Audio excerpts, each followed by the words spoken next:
মুসতিলা লাহু শুজাআন আকরা লাহু যামিবাতান। ওই যে ব্যক্তিকে আল্লাহ তাআলা ধন সম্পদ দিয়েছে, ধন সম্পদ দেওয়ার পরেও যে ব্যক্তি যাকাত দেয় না, তার যে ধন সম্পদ গুলো আছে এগুলোকে আল্লাহ রাব্বুল আলামিন কিয়ামতের ময়দানে মুসতিলা লাহু শুজাআন আকরা, এমন একটি সাপ আল্লাহ রাব্বুল আলামিন বানিয়ে দিবেন যে সাপের মাথায় কোনো চুল থাকবে না, অর্থাৎ টেকো সাপ, এমন বিষধর সাপ, বিষের কারণে তার মাথার মধ্যে চুল থাকবে না।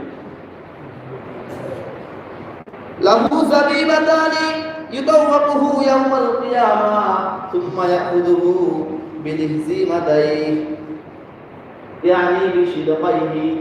ওই যে ব্যক্তির মা, সেই ব্যক্তির গলায় আল্লাহ পাক পেঁচিয়ে দিবে, ওই সাপ তার গলায় পেঁচিয়ে দিবে, আর সে তার দুই পাশে আক্রমণ করতে থাকবে। শুধু আক্রমণ করবে বিষয়টা এমন নয়,